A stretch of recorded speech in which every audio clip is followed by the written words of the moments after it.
Halo,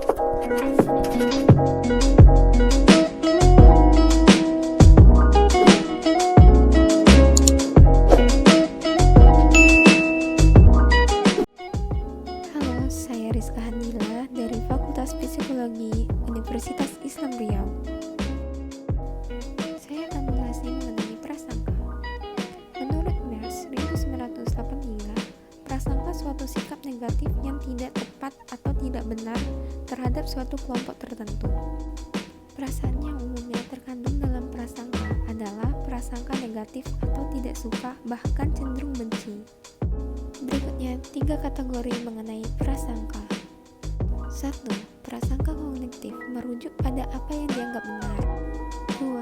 Prasangka afektif merujuk pada apa yang disukai dan tidak disukai. 3. Prasangka konatif merujuk pada bagaimana kecenderungan seseorang dalam bertindak. Berikutnya, jenis prasangka. 1. Agama. Contohnya, wanita muslim yang mengenakan cadar sering dianggap teroris. 2. Etnik. Contohnya, orang Jawa sering dikenal ulet dan orang Batak sering dikenal kasar. 3. Sosial.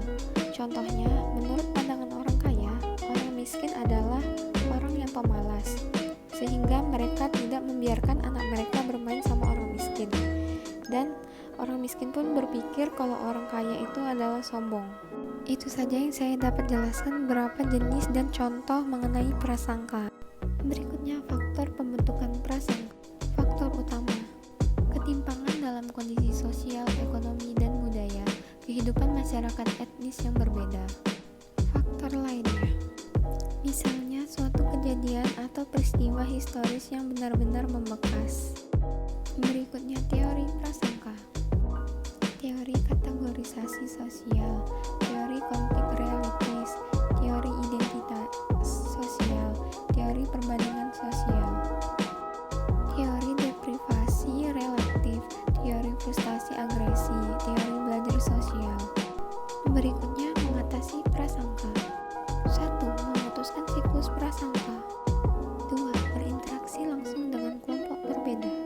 3. Kategorisasikan ulang batasan antara kita dan mereka. 4. Pengaruh sosial sebagai cara untuk mengurangi prasangka.